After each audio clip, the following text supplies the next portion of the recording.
Nous sommes réunis aujourd'hui pour réfléchir à la ville antique de Gaza, qui a été mentionnée à plusieurs reprises dans nos saintes écritures juives et qui porte une profonde signification spirituelle pour notre foi. Gaza était l'une des 5 principales villes philistines mentionnées dans la Bible hébraïque. Elle était une source constante de conflits entre les Philistins et les Israélites. Gaza est l'une des villes continuellement habitées les plus anciennes au monde, remontant à plus de 3500 ans à sa fondation en tant que colonie cananéenne. Pourtant, malgré sa longévité, beaucoup ignorent aujourd'hui l'histoire biblique profonde liée à cette ville côtière légendaire. Comme nous allons l'explorer, Gaza a servi à la fois de frontière physique, représentant la terre promise de Dieu, ainsi que de frontière symbolique, marquant les menaces païennes contre le droit chemin des Israélites. Gaza nous rappelle que la lutte pour suivre la volonté du Très-Haut a été un défi auquel les croyants ont été confrontés depuis les premières ères de notre tradition. Nous voyons Gaza mentionné pour la première fois dans le livre de Genèse, en tant que marqueur territorial, indiquant la limite sud-ouest de l'implantation cananéenne le long de la côte méditerranéenne. Comme Dieu le promet à Abraham dans Genèse 15, versets 18 à 21, en ce jour-là, l'Éternel fit alliance avec Abraham et dit « Je donne ce pays à ta postérité, depuis le fleuve d'Égypte jusqu'au grand fleuve, au fleuve d'Euphrate, le pays des Kéniens, des Kénisiens, des Cadmoniens, des Essiens, des Phérésiens, des Réphaïm, des Amoréens, des Cananéens, des Girgasiens et des Jébusiens. » Gaza marquait la limite du territoire accordé de façon divine à la lignée d'Abraham. Cette frontière avait une profonde signification spirituelle car elle établissait une géographie sacrée reliant le peuple d'Israël à l'alliance avec Dieu. Le contrôle de Gaza a oscillé entre les tribus cananéennes, les Philistins, les Égyptiens et les Israélites tout au long de l'Antiquité, mais la ville est restée un marqueur de la domination promise par le Tout-Puissant. Tout comme Abraham a été chargé de traverser les terres de Canaan comme un acte de foi, Gaza représentait à la fois l'étendue et les limites de ce territoire sacré. Au-delà de l'importance géospirituelle de Gaza en tant que ville frontière, elle a pris une signification supplémentaire en tant que lieu d'origine présumé des méchants qui menaçaient les Israélites, plus particulièrement le guerrier géant Goliath. Le premier livre de Samuel nous apprend que Goliath venait de la ville philistine de Gath, mais d'autres écritures le rattachent à Gaza. Comme il est écrit dans 2 Samuel 21, versets 20 à 21, il eut encore un combat à Gath, où se trouvait un homme de haute taille qui avait 6 doigts à chaque main et 6 orteils à chaque pied, 24 en tout. Il était aussi issu de Rapha. Il jeta un défi à Israël et Jonathan, fils de Chiméa, frère de David, le tua. Bien que les origines exactes de Goliath soient incertaines, Gaza était fermement établie dans les textes comme une place forte philistine, d'où surgissaient des ennemis pour défier les Israélites. Le grand géant représentait la puissance païenne contre la force de la foi juive. Le jeune David terrassant le redoutable Goliath reste une parabole sur la façon dont le courage vertueux et la puissance spirituelle peuvent vaincre l'adversité impie. En étant originaire de Gaza, le géant portait le manteau symbolique de la menace philistine païenne contre Israël. Le rôle de Gaza en tant que source d'antagoniste s'est reproduit plus tard dans le livre des Juges, lorsque Samson aveuglé a été amené au temple de Dagon à Gaza pour être raillé par les Philistins. Dans Juges 16, versets 23 à 31, bien qu'il ait été capturé, Samson a fait preuve d'une force étonnante de la part de Dieu pour faire s'effondrer le temple païen sur ses tourmenteurs. Comme il est dit, les princes des Philistins s'assemblèrent pour offrir un grand sacrifice à Dagon, leur dieu, et pour se réjouir. Ils disaient « Notre Dieu a livré entre nos mains Samson, notre ennemi ». Bien qu'ensemble emprisonné à Gaza, la puissance divine de Samson lui a permis de triompher de ses geôliers par un acte de destruction vertueuse. Goliath de Gath et Samson emprisonnés symbolisaient Gaza et les villes philistines comme alliés des idoles sinistres s'opposant au seul vrai Dieu. Ces récits ont renforcé pour les Israélites les graves menaces spirituelles tapis le long de leur flanc ouest dans des centres de faux cultes comme Gaza.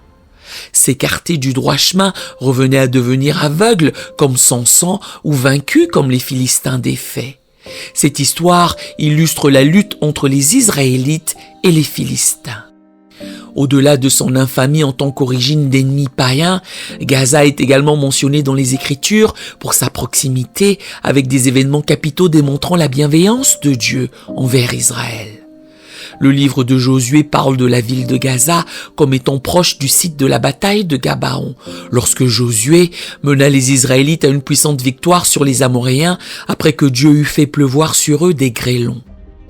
Selon Josué 10, verset 11, comme ils fuyaient devant Israël sur la route de descente, de Beth-Horon à Azéka, l'Éternel lança du ciel de grosses pierres sur eux jusqu'à Azéka, et ils périrent.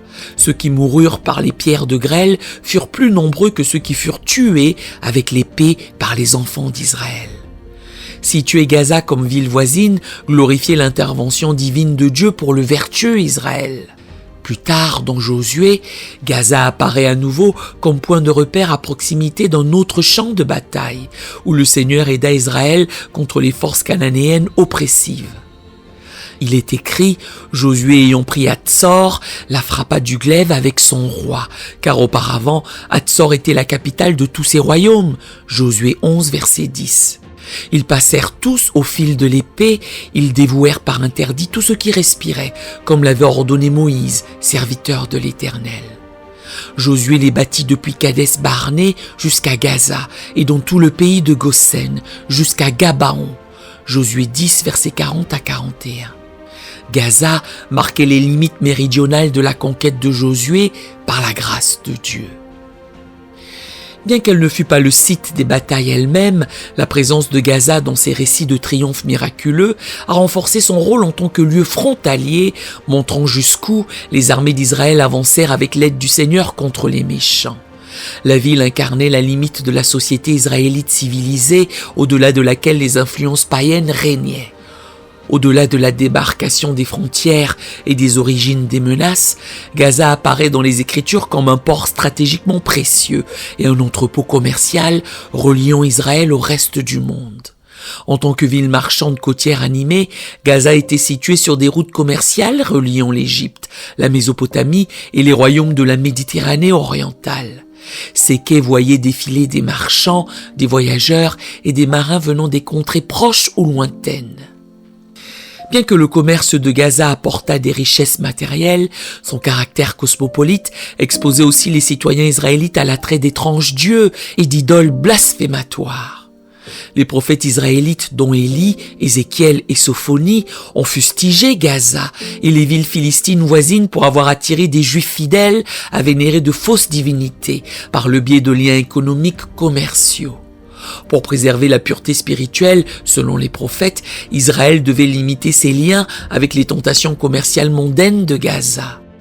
Le contrôle de Gaza est devenu une priorité symbolique pour réfréner les influences profanes globales sur la société juive.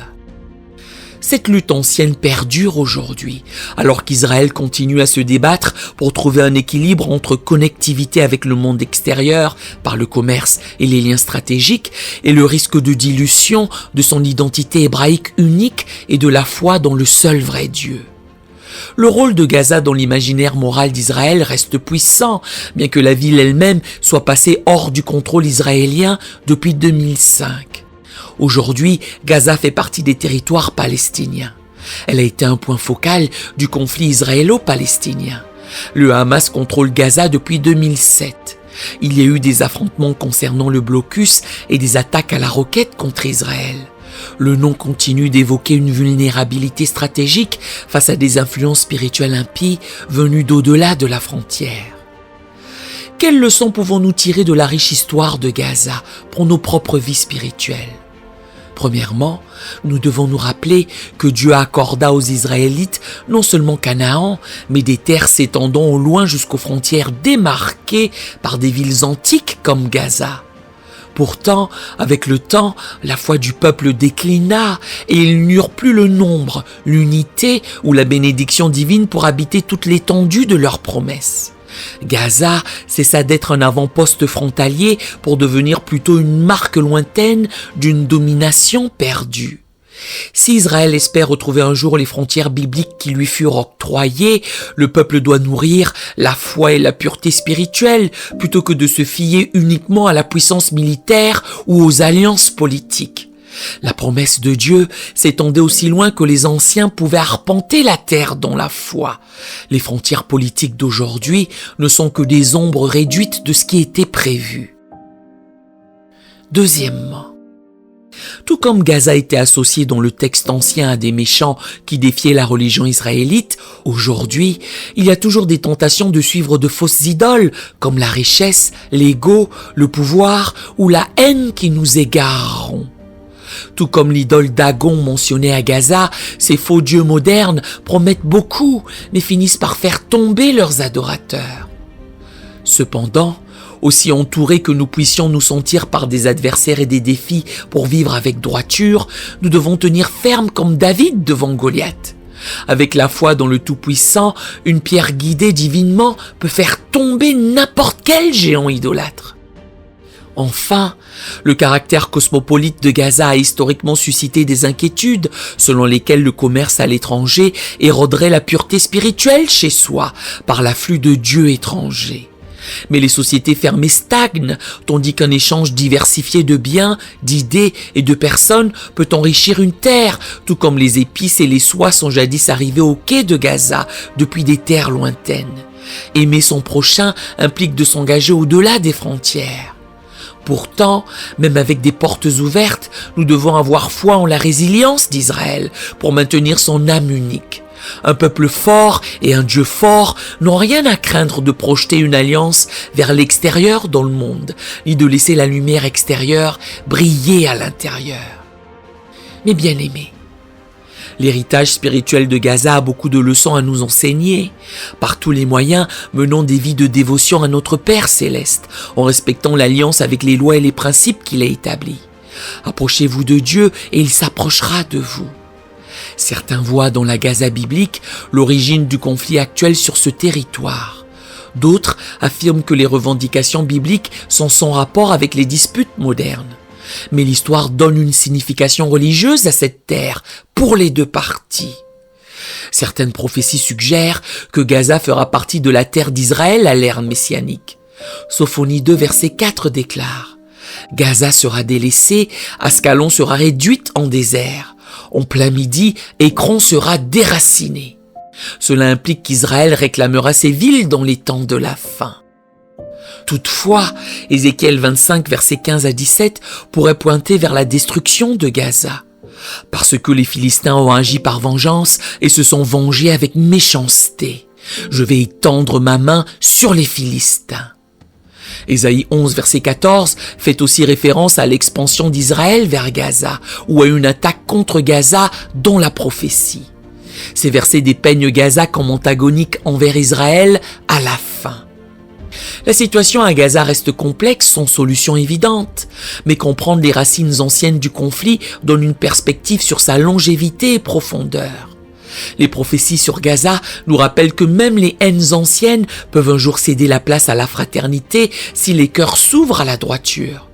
Dieu pleure pour tous les enfants touchés par le conflit, Gazaouis et Israéliens confondus. Chercher la justice et la compréhension est le chemin de la paix. Alors que nous réfléchissons à l'histoire biblique profonde de Gaza, prions pour la paix et le bien-être de tous ceux qui souffrent de ce conflit tragique.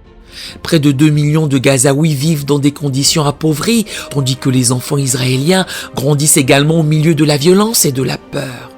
Dieu pleure pour tous ces enfants à Gaza, Sderot et au-delà. Les prophéties sur Gaza nous rappellent que la réconciliation est possible si les cœurs peuvent se détourner de la haine. Bien que le chemin soit long, les justes doivent faire les premiers pas vers la compréhension. Avec compassion pour tous, nous exhortons les dirigeants politiques à choisir la négociation plutôt que la confrontation. Tout comme l'ancienne Gaza était une passerelle entre les nations, aujourd'hui, elle peut devenir une porte d'entrée vers la paix. Le cœur rempli de compassion, faisons don de ce que nous pouvons pour soulager la crise humanitaire que vivent les familles à Gaza, tout en soutenant également les organisations qui tissent les liens entre les jeunes de Gaza et d'Israël.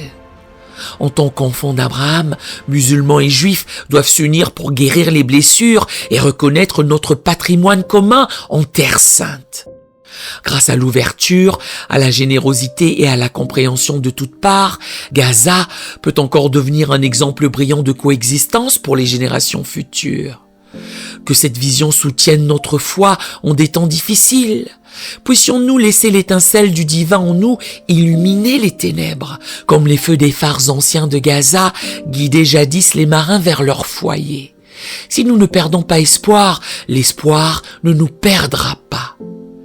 Que Dieu préserve Israël et Gaza, et qu'il vous bénisse et vous garde, maintenant et à jamais. Nous aimerions vous donner l'opportunité de faire de Jésus le Seigneur de votre vie. Voulez-vous bien prier avec moi? Dites Seigneur Jésus, je me repens de mes péchés. Viens dans mon cœur. Je fais de toi mon Seigneur et Sauveur. Et merci Seigneur pour le baptême du Saint-Esprit en moi. Dans le nom de Jésus. Par cette simple prière, nous croyons que le Saint-Esprit vous conduit sur le chemin de la nouvelle naissance. Allez dans une bonne église qui est basée sur la Bible, donnez à Dieu la première place. Nous espérons de tout cœur que ce message vous encouragera. Si vous connaissez quelqu'un qui puisse être encouragé, s'il vous plaît, envoyez-le lui. Édifions le corps de Christ ensemble. Nous publions régulièrement des messages, des shorts et des prières. Appuyez sur la cloche des notifications pour vous le rappeler. Merci infiniment de nous soutenir en vous abonnant à notre chaîne. Que Dieu vous bénisse merveilleusement.